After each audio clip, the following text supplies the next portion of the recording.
기도드리겠습니다. 복되고 귀한 이 주님의 날에 사랑하는 저희 대왕의 온 식구들이 대면 예와 또한 가정에서 비대면 예배를 통해서 주님 앞에 마음껏 감사하면서 이렇게 찬양을 드리고 예배드리게 하시니 주님 감사함을 드리옵나이다.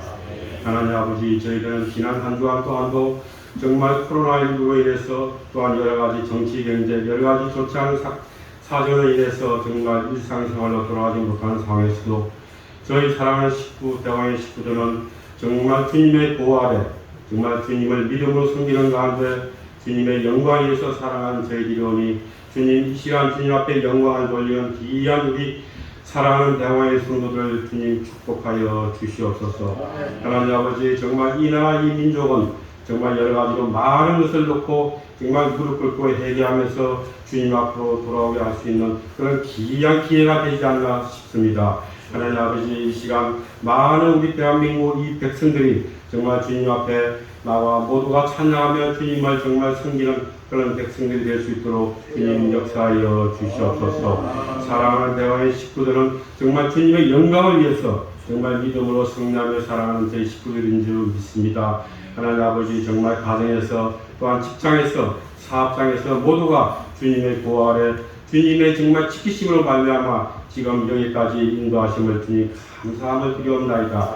하나님 아버지, 엘리야는 정말 믿음으로 주님 앞에 간절히 기도했더니 정말 비가 오기도 하시고 정말 비를 멈추게도 하신 그 주님의 능력을 믿고 주님 앞에 간절히 기도하였습니다. 우리 모든 사랑하는 식구들도 정말 믿음을 가지고 정말 가지고 있는 모든 기도의 제목이 있으면 주님 앞에 간절히 기도함으로써 응답받는 우리 모든 식구들이 되게 하여 주시옵소서. 사랑하는 모든 대왕의 식구들, 어린아이로부터 정말 어른에까지 모든 식구들 주님 건강도 지켜주시옵시고 가정의 평강의 축복을 주님 마음껏 허락하여 주시옵소서. 오늘도 우리 목사님, 명예의 목사님으로 다니셔 주심을 주님 감사함을 드리옵나이다. 우리 목사님 주시는 이 말씀을 통해서 저희들은 정말 믿음으로 받아들여서 저희들 마음밭에 꼭꼭 숨겨두고 심어놓고 정말 이 말씀을 붙들고 한 주간도 믿음 안에서 승리하며 살아가는 저희 모든 우리 식구들이 되게 하여 주시옵소서. 항상 목사님의 건강도 지켜주시옵시고 저희 가정의 평강의 축복도 주님 마음껏 허락하여 주시옵소서. 하나님 아버지, 또한 우리 식구들 가운데 정말 이 예배를 위해서 일찍부터 정말 사랑하며 봉사하며 충성하는 귀한 손길들도 있습니다. 이들 손길을 주님 축복하여 주시옵시고 저들의 손길이 정말 복되고 더욱 아름답게 빛나게 하여 주시옵소서. 또한 사랑하는 식구들을 위해서 정말 매주 정말 사랑으로 귀한 봉사를 하고 있는 식구들도 있습니다. 이들 손길들도 주님 축복하셔서 마음껏 사랑을 베풀 수 있는 그런 귀한 손길이 되게 하여 주시옵소서. 오늘도 예배에 주님 함께하여 주실 줄로 믿습니다. 미사하고 거룩하신 예수님 이름으로 기도드리옵나이다. 아멘.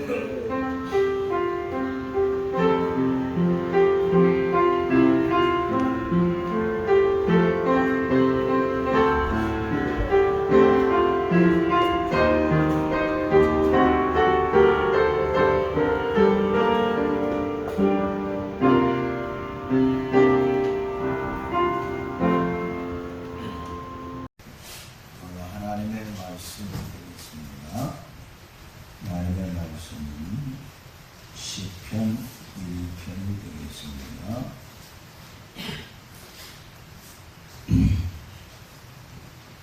시편 1편이 되겠습니다. 복 있는 사람, 아멘의 뼈를 쫓지 말고 죄인들의 사를 원하는 자들의 자리라 하지 아니하고 우리 여호와의 법을 좋아하여 그의 율법을 주로 묵상하며 당신의 신앙과 절하라 열매를 맺으며 그 입상과 나를 향하리라. 모든 일을 한통하리라. 악인들을 넣지 아니하며 오직 하나님은 그러나 악인들은 심판을 견디지 못하며 죄인들이 의인을 내리고 견디지 못하리라. 무릇 의인을 여호와께서 인정하시나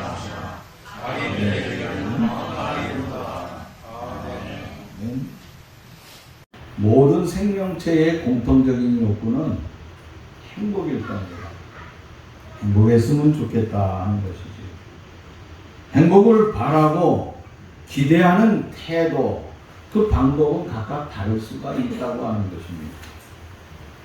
사람은 행복을 어떻게 느낍니까? 마음으로 느끼게 되면 입으로, 입이 아름다워집니다.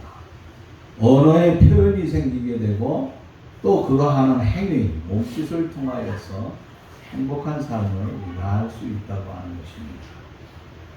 그러나 다른 생명체들은 언어의 표현이 없기 때문에 불가능한 것이지요. 짐승들은 보면은 자신의 행복을 느끼는 표현을 꼬리를 흔든다든지 혓바닥으로 이 애견 같은 경우는 뭐 이렇게 여기다가 문지른다든지 하는 그와 같은 것들을 볼 수가 있습니다. 행복의 척도 역시 다양하기 때문에 한 가지만을 통하여서 행복하다. 우리가 이렇게 볼 수는 없는 것입니다. 어떤 사람은 남이 볼 적에 저 사람처럼 행복한 사람은 없을 거야. 우리 그렇게 생각하는데 그 사람에게 들어가 보면 행복한 게 아니에요. 막 고통스럽고 아픔을 느끼고 짜증을 느끼게 되는 모습을 봅니다. 그런데 어떤 사람은 보면은 저 사람은 행복한 조건을 하나도 갖추고 있지 않아요.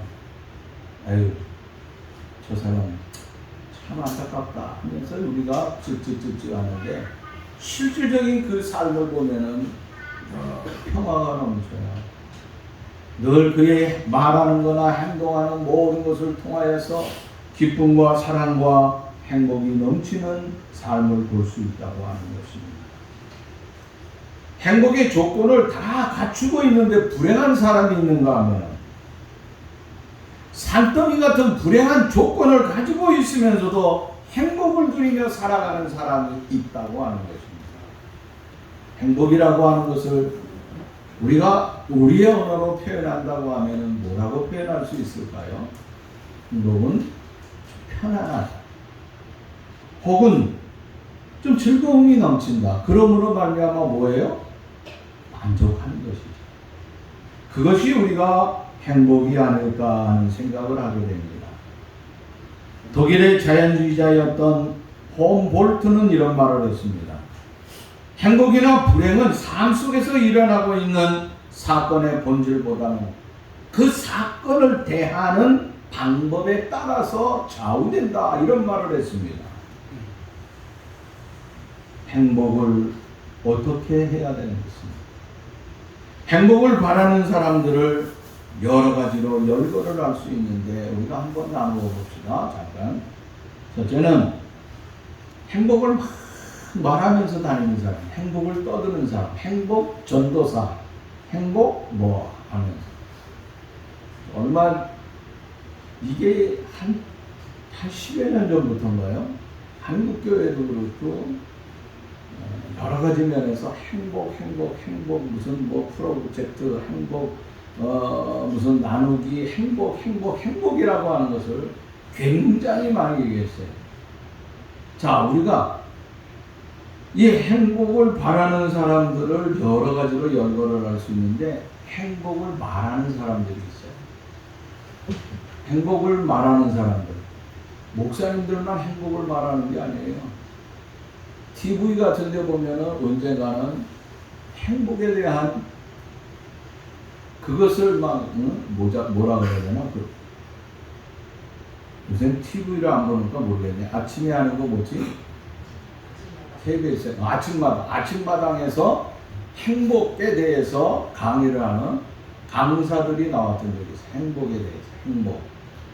그러니까 행복이라고 하는 것이 무엇이냐 생각해요. 그래서 행복은 이런 것이다. 얘기를 합니다. 행복을 말하는 사람들이 있어요. 행복에 대한 최고의 책을 쓴 사람이 그 철학자 중에 한 사람이 있는데 하나님의 사랑이라 하는 그런 책을 썼어요. 하나님의 사랑을 통하여서 진정한 행복을 느낄 수 있다. 그래서 그 책이요, 정신병원에서는 하나의 교과서처럼 되어 있습니다. 정신과 의사들이. 그래서 어느 정신병원에 이제 너무 우울하고 힘들어서 내가 이것을 좀 고치기 위하여서 이제 병원을 찾았어요. 병원을 찾아서 내가 살 길이 막막하다고 하면서 호소를 합니다. 정신과 의사는 쭉 얘기를 들으면서 이렇게 해서 우리가 약을 한번 써봅시다. 그런데 제가 혹시 책을 읽을 수 있다고 하면 좋은 책이 하나 있는데 이 책을 한번 선사하고 싶습니다. 그 책을 한번 읽어보시기 바란다고. 그 책이 어떤 책인데요? 하나님의 사랑이다 하는 책인데 이 책을 한번 보라고. 이 책의 저자가 너무나게 행복한 삶, 아름다운 즐거운 삶에 대해서 말씀하고 있어요. 그럼 이 책이 뭐라고 속삭여요? 그 의사에게 뭐라고 그러냐면 그거 저자를 제가 잘 아는데 그 저자가 바로 저예요. 행복을 얘기했는데 행복을 얘기하고 행복의 글을 썼지만은 그 사람은 어떻게 행복하지 못했다고 하는 거예요. 우리나라에도 행복 전도사라고 하는 유명한 사람이 하나 있었죠.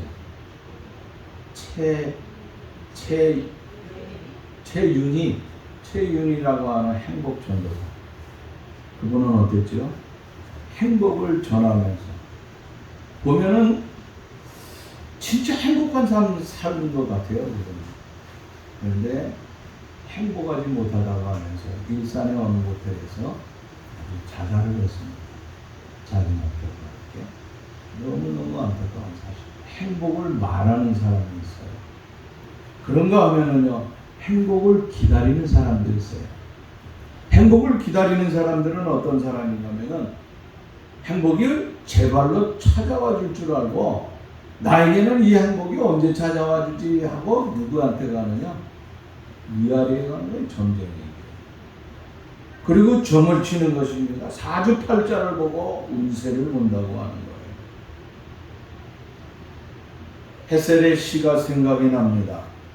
저 산 너머 행복이 있다기에 님과 함께 찾아갔다가 눈물만 글썽이고 돌아왔다네. 행복이라고 하는 것은요, 발이 달려있는 것이 아니라고 하는 것입니다. 행복은 제 발로 걸어와 주는 것이 아니라고 하는 것입니다. 행복은 누가 길에 있는 것을, 떨어져 있는 것을 줍는 것도 행복은 아니라고 하는 거예요. 행복은 요행이 아니라고 하는 것을 우리에게 보여주고 있습니다. 어떤 교회에서 실질적으로 있었던 거예요. 이분이 교회를 다니면서도 그런 데를 들락날락했어요. 그런 데라고 하는 거는 점집이에요. 점집에 갔더니 하루는 또 불쾌하게 나왔어요. 막 불안한 거예요. 어떻게 할 수가 없는 거예요. 그래서 또 다른 집에 갔더니 비슷한 얘기하는 거예요. 도저히 못 참겠어요. 그래서 그분이 주일날마다 가는 데가 있어요. 그게 어디예요? 교회야, 교회. 교회를 가고 그런 데를 다녔는데 목사님에게 찾아갔어요. 그리고 목사님 손을 붙잡으면서 하는 말, 목사님, 나 기도 좀 해주세요. 왜요? 아니, 점괘가 너무 더럽게 나왔어요. 점괘가 더럽게 나와가지고 기도 좀 해달라는 거예요. 그래서 세상의 점괘를 갖다가 싹 바꿔놓는 운명이 있는데 그것이 뭐냐? 신앙이고 믿음이고 기도예요. 지금까지 어떻게 다닌 거야? 이제부터 또 끊어버려. 기도하자고. 하나님 아버지, 사랑하는 딸이 지금 위기에 처해 있습니다. 불안과 초조해 있는데 하나님 다 물러가게 주시옵소서 하고 기도했어요. 시간이 지났어요. 목사님에게 고백을 하고, 목사님 너무너무 감사해요. 감사해요. 아니 근데 그 지난날에 그 젊게나 한번 물어보자고 그랬더니 세상에 얼마나 불안한지 모르겠어요. 갔더니요, 남편이 죽는데요. 8월에는요 우리가 하는 사업은요 완전히 망한대요. 며칠 안 남았네 8월달. 야 이거 너무 초조화되는 거예요. 아들의 앞길이 막힌다고 하는 거예요. 얼마나 불안하겠어요, 그죠? 그러니까 점집에 생각을 하지 말아야 돼요. 요거 행복을 기다리는 사람들의 종류라는 거예요. 그런 거 하면은 행복을 깨트리는 사람들이 있어요.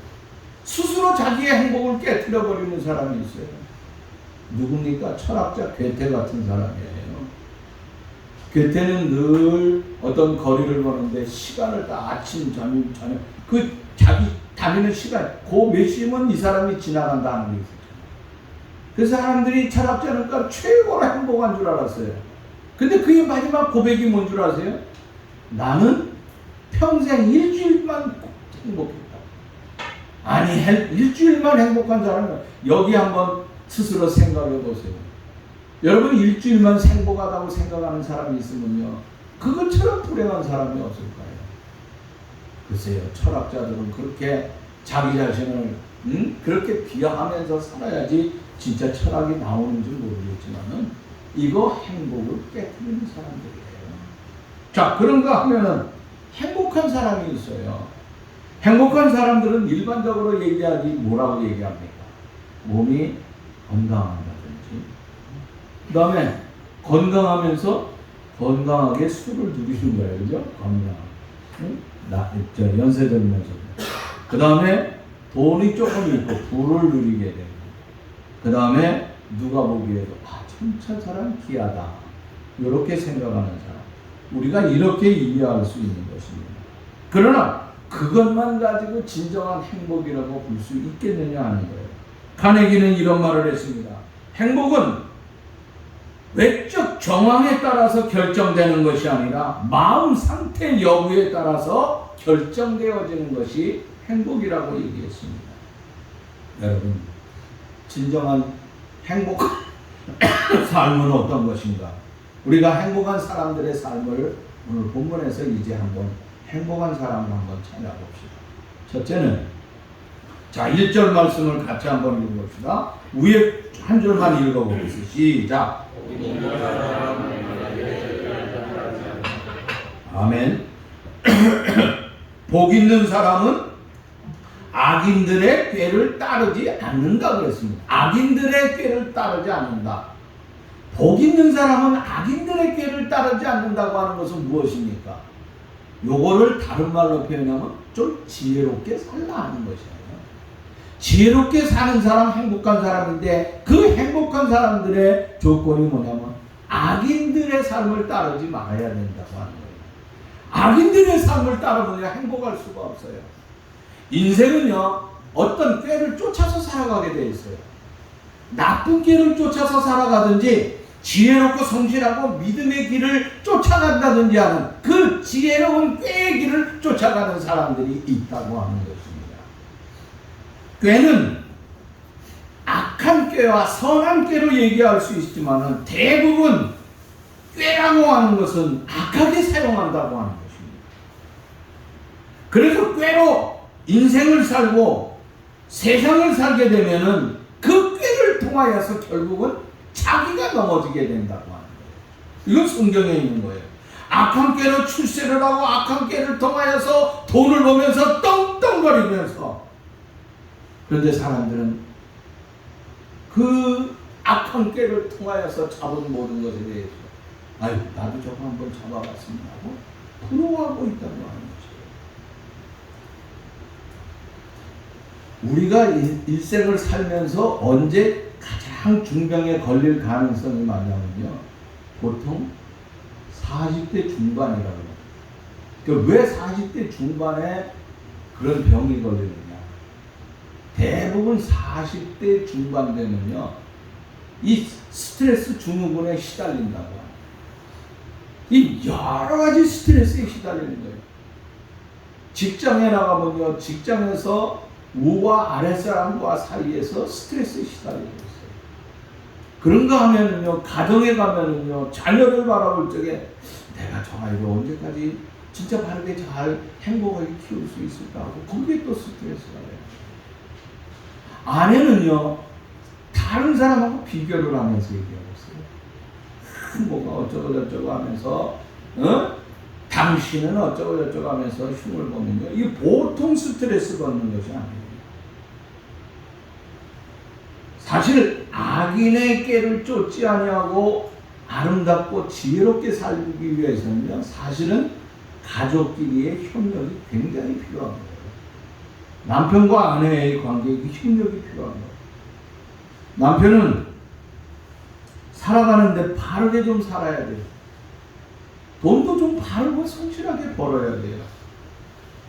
그런데 이게 아내와의 커뮤니케이션이 이루어지지 아니하면 아내는 뭐라고 얘기하냐면, 남들에 비해서 나 돈도 자유롭게 쓰지 못하고, 그러니까 막 남편한테 막 뭐라고 막, 이게 뭐라고 그래야 돼? 짜증을 내고 그냥 막, 계속 갈구게 되니까 남편이 견디지 못하는 거예요. 그러다가 보면은 자신도 모르는 사이에 뭐라고 합니까? 이게 자신도 모르는 사이에 남편이 악한 길을 쫓아갈 수뿐이 없어요. 남들과 비교해서 조롱을 하고 돈을 못 번다고, 당신 조금만 눈 감고 지나가면은 당신도 출세할 수 있는데 왜 그러냐고 하면서 막 그러면은요, 이게 결국 그렇게 여자들이 그러면요, 남자가 될 수 있는 건 두 가지 종류입니다. 하나는요, 멍청한 놈이 되든지 바보가 되든지, 또 하나는요, 도둑놈이 되든지 둘 중에 하나예요. 그죠? 안 그래요? 왜요? 그렇다고 하는 사람 눈을 꼴떡꼴떡 이렇게 하시죠.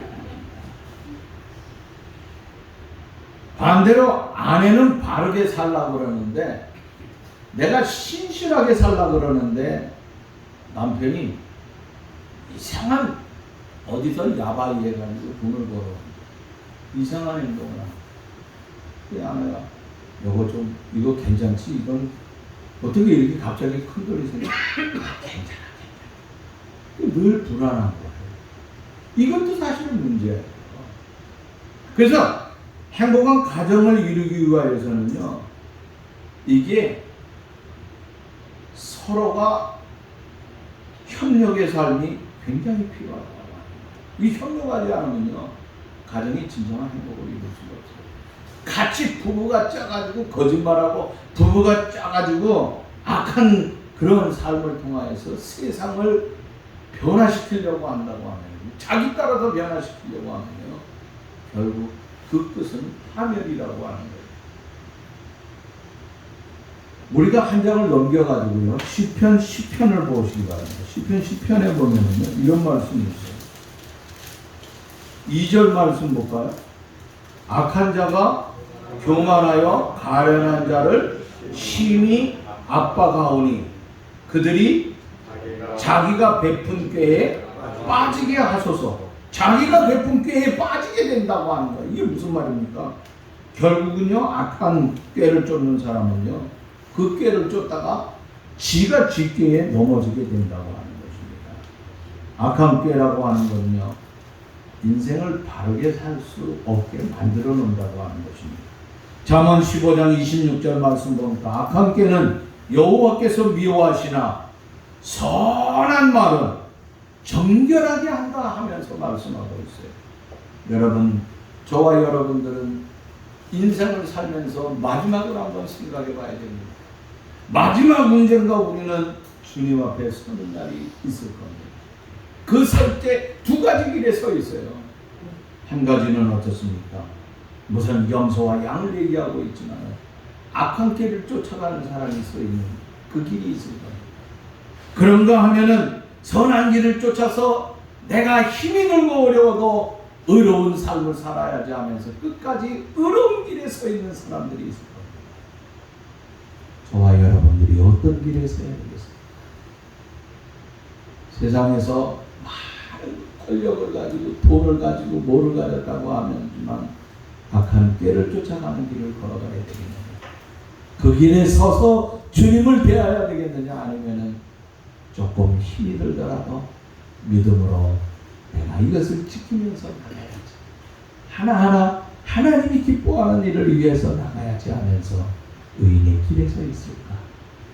다시 한번 내 자신에게 반문해 볼 수 있는 그런 시간이 될 수 있기를 바랍니다. 두 번째는요. 뭐라 그랬습니까? 자, 시편 1편으로 들어가요.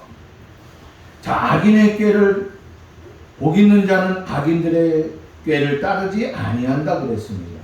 죄인들의 길에 서지 아니한다 그랬습니다. 그거 같은 겁니다. 그 다음에 뭐라 그랬어요? 오만한 자들의 자리에 앉지 아니하고. 오만한 자들. 우리가 오만하다 하는 것을 뭘 말할 수 있어요? 좀 거만하고 교만한 사람들을 얘기하고 있죠. 이 교만이라고 하는 히브리 단어를 보면 주드라고 하는 단어를 썼어요. 주드라고 하는 단어는 뭐냐면 우리말로 번역을 하면은 이 뜻은요, 끌어오른다, 오만하다, 거만하다, 우쭐대다 하는 그런 뜻이에요. 히브리어에서는요, 티포 그랬습니다. 티포라고 하는 말은 연막을 친다, 자기 자신을 기만하고 부풀린다, 교만하다, 자고하다 이런 것을 사용할 적에 티포라고 하는 말을 썼어요. 다시 말하자면요, 이 주드라든지 티포라든지 하는 이 단어 두 단어를 통하여서 교만의 뜻이 뭐냐? 교만한 자는요, 거품이 끓어오르는 것처럼 괜히 우쭐거리기를 좋아한다고 하는 거예요. 사실 그의 실상은 별거 아닌데도 우쭐거리고 있어요. 교만한 자일수록요, 자기의 그 약점을 감추기 위해서 어떻게 합니까? 연막탄을 치는 거예요. 그래서 연막을 쳐놓는다고 하는, 이게 교만한 자들이라고 하는 거예요. 정말로 학식이 풍부하고 인생의 경험이 풍부한 사람은요, 거들먹거리지 않아요. 거품이 없어요. 거품이 없다고 하는 거예요. 돈 있다고 거들먹거리고 내가 세상에 조금 출세했다고 거들먹거리는 이런 자들을 통하여서 세상이 주어진다고 하면 얼마나 안타깝겠냐. 여러분, 우리는 다시 새로운 새 이 나라의 최고의 일꾼을 뽑아야 될 때가 되었습니다. 자기 자신을 으쓱거리고 끌어오르는 그런 거품이 가득한 그런 인간들을 뽑아야 되겠느냐 하는 거예요. 고만하고 우쭐대고 부풀고 자기가 최고인 양 자기 자신을 나타내려고 하는 그런 자들을 뽑아서는 안 된다고 하는 것입니다. 행복한 사람은 어떠느냐? 오만한 자리에 앉지 않냐. 그런 자들과 함께 해서는 안 된다고 하는 거예요. 교만한 자들을. 그래서 성경은 교만한 사람들, 교만한 사람뿐만 아니라 교만한 사람들이 있는 그 성읍 어떻습니까? 하나님 가만 안 돼요. 그 사람만 치는 것이 아니라 그 성까지도 쳐잖아요. 성경에 보면은요, 그런 사실을 우리가 너무나 잘 알고 있어요. 사울이 젊었을 때 겸손하고 진실하고 하나님 잘 섬겼어요. 왕이 된 후에 교만해졌어요. 자기 자신뿐이 모르는 거예요. 자기만 거품을 내는 거예요. 그 자기와 함께하며 자기를 따르면서 자기를 도와줬던 많은 사람들에 대해서 자기가 높아지는 것이, 그들은 당연히 나를 높아야 된다고 하는 거죠. 그럴 적에 그런 마음 가지고 다윗을 바라보니까 사람들이 사울은 천천히 다윗은 만만히 이것들 뭐야? 내가 최고인데 이게 뭐야? 이렇게 되다가 결국 무너져 버린 거예요. 그 자기 당대에 끝난 거예요. 다윗은 어떻습니까? 겸손해서 왕이 되었지만 하나님 앞에 모든 것을 물어보면 하나님과 함께하는 삶을 살았어요. 그러니까 대를 이어서 하나님께서 왕의 길을 열어주고 그 대를 이어서 마지막에는 이 땅을 구원할 메시아가 탄생하지 않아요. 얼마나 우리가 세상을 교만하게 살아서 안 되느냐 하는 것을 보여주고 있어요. 바벨론이 예루살렘 모두 다 점령을 해버렸잖아요. 이스라엘. 그럴 적에 만약에 쑥대가 떴을 적에 그 성전에 있는 것 갖다가 그 성전을 다 그냥 그 누구예요? 벨사살 왕하고 느부갓네살 왕은 야 먹고 마시냐 하면서 얼마나 오만하고 하나님 조롱했는지 결국 완으로 무너지고 말았다. 우리 성경 한 절 찾아볼까요? 에스겔 16장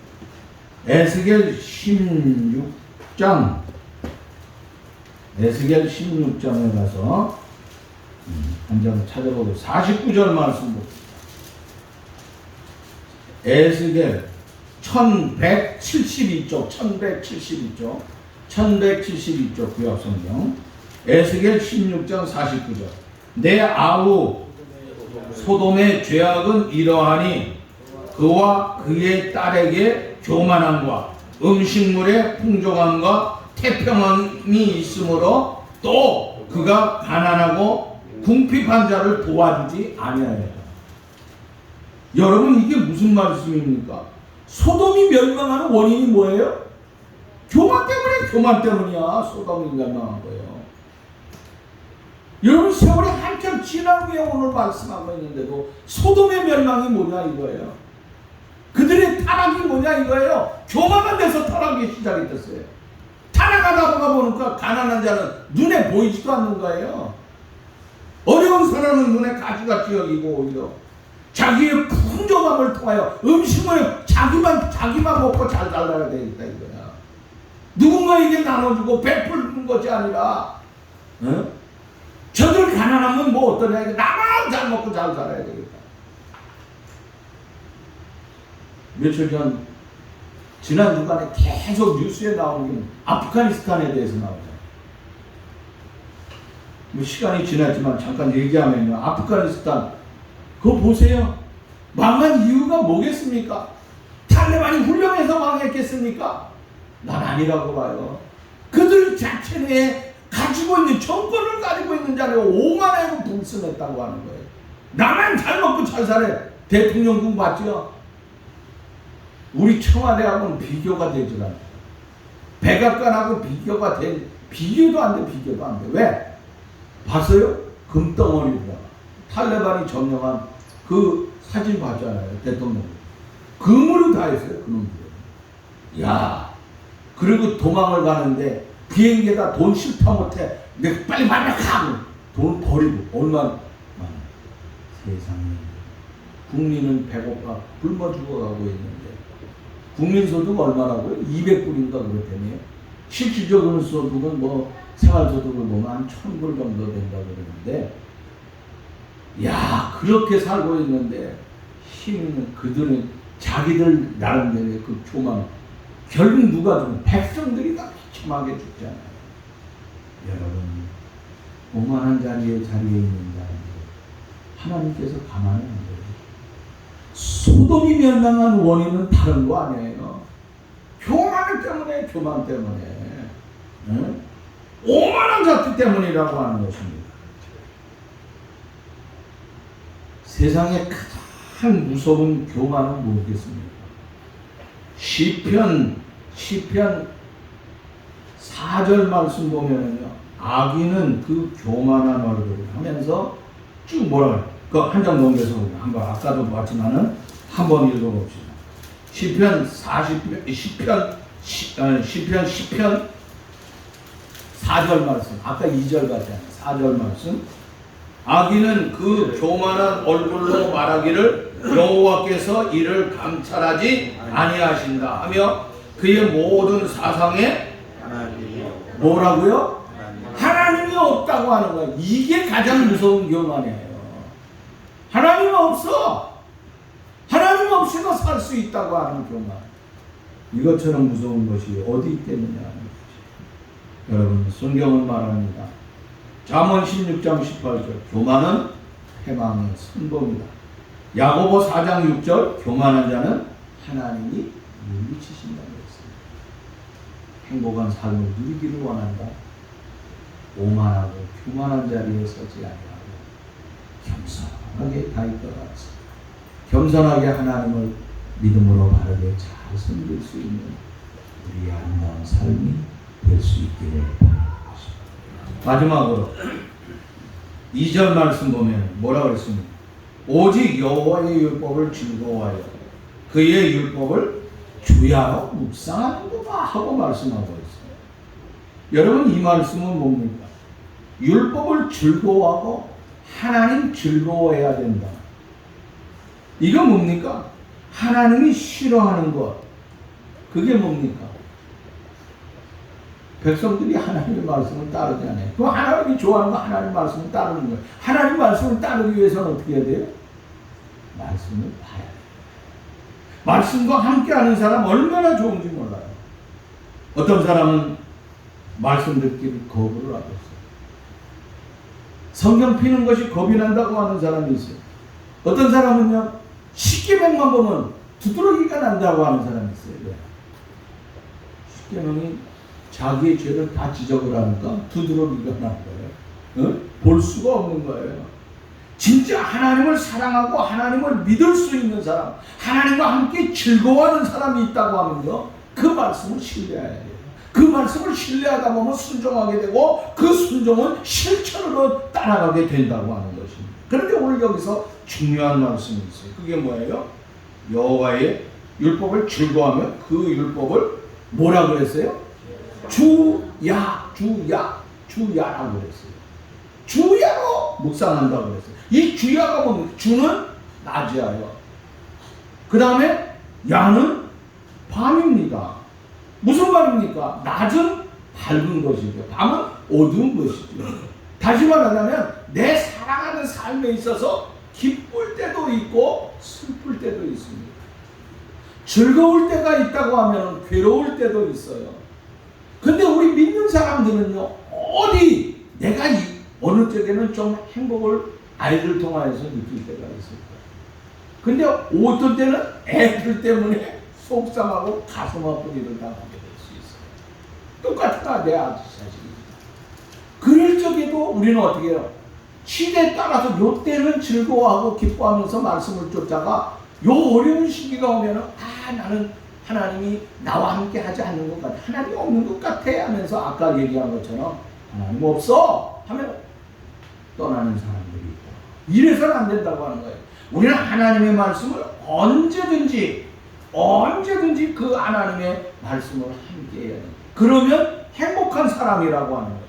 그 행복이 무엇입니까? 그 행복한 믿음의 삶에 대해서 행복한 삶의 것을 얘기하는데 3절 말씀 가서 보세요. 3절. 이 행복한 사람들.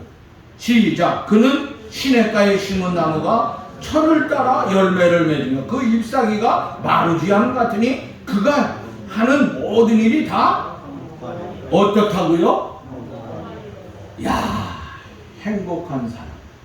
믿음으로 살아가는 하나님의 말씀을 주야로, 내가 기쁠 때나 슬플 때나 내가 성공할 때나 내가 실패했다가 넘어졌을 때도 이 말씀을 주야로 붙들고 가는 사람들은 시냇가에 심은 나무와 같이. 시냇가에 심은 나무가 얼마나 좋겠습니까? 계속해서 공급이 되는 거예요. 영양분이 공급이 되니까 잘 열매를 내고 있어요. 풍성한, 그래서 뭐라 형통한다 그랬어요. 여러분, 형통이 무엇일까요? 어느 날 출세를 해서 멋지게 참 달려가는데 어느 날 딱 길이 막히는 사람이 있어요. 길이 막혀서 어디 가요? 감옥에 가죠. 응? 세상의 모든 권력을 5년 동안 쥐고 있다가 끝나고 나면 가는 길이 어디죠? 뭐 어디 가는 것 같아요? 저기 청성도 가고 저기 어디지? 군포인가? 어디 가더라. 어디라고 얘기하죠? 한두 사람이 가는 게 아니에요. 그거 자기 형통인 줄 알아. 가다가 우리가 고속도로를 다니는데 막 가다가 갑자기 꽉 막혀가지고 신나게 20분 달렸는데 그 다음부터 2시간 동안 가만히 있어. 이야, 그것처럼 힘든 게 없어요. 근데 누가 뭐라 그래도 60km, 80km 달려도 천천히 가는 것 같지만 끊임없이 막히지 아니하고 쭉 가는 그때 기분이 어때요? 그때 좋은 거예요. 그 좋은 기분을 모르고 일어나 철로가 빨리빨리 뭐해 그래서 되겠느냐 내가 몸만 하는지 모르겠다 이거 운전하지 모르겠어 자 여기까지 아이고 자 우리가요 형통이라고 하는 하나님께서 형통한 길을 주셔야 됩니다. 그런데 이 형통한 삶을 누리게 되면은 우리가 열매를 많이 맺고 사는 길이 복될 수 있다는 거예요. 그런데 그 갤럽이라고 하는 갤럽 있잖아요. 미국 갤럽. 갤럽에서 조사를 했는데 전 세계적으로 특별히 그 미국을 중심으로 해서 해봤는데 행복한 사람이 누구냐고 그랬더니 생생한 종교적인 체험을 한 사람들이 진짜 행복해요. 근데 불행하다고 생각하는 사람이 누구냐? 불행한 사람은 뭐 조사를 해보니까 밤낮 가리지 아니하고 술집에 들어가 있는 사람. 술집에 들어가면 술만 먹으면 행복한 것 같죠. 결국은 뭐예요? 조사에 의하면 불행한 것으로 나왔어요. 종교적인 체험, 뭡니까? 믿음을 가져야 된다고 하는 것이 이 세상적으로도 나온 거예요. 자, 그러면 마지막으로 결론의 말씀을 얘기하겠습니다. 결론이 뭐냐? 6절의 말씀을 보세요. 6절 앞에 있는 뒤에 건 보지 마세요. 앞에 시작. 무릇 아멘. 의인의 길은 여호와께서 인정하신다고 했어요. 인정한다. 무슨 말입니까? 행복한 사람은 하나님이 인정하는 사람. 행복한 삶은 하나님이 인정하는 삶입니다. 행복한 일이라고 하는 건 하나님이 인정하는 일을 해야 된다고 하는 거예요. 좋아요, 여러분. 하나님의 인정을 받읍시다. 그러면 우리는 어떻습니까? 행복한 삶이 될 것입니다. 우리의 길은 행복한 길이 될 것입니다. 우리의 삶은 행복한 삶이 될 것이고 우리는 그 행복을 통하여서 여러분들이 일하는 거거든요. 하나님께서 생명수 시냇가에 흐르는 그 아름다운 잔잔한 물을 통하여서 이 공급해 주실 것이 여러분이 일하는 곳에 아름다운 열매, 좋은 열매 내리다가 떨어지는 것이 아니라 천천히 계속해서 5년, 6년, 10년 계속해서 끊임없이 후대에 이르기까지 아름다운 열매를 잘 내려서 우리의 모든 길들이 형통하는 역사가 넘쳐나는 행복한 삶이 될 수 있기를 간절히 바랍니다. 하나님 아버지 감사합니다.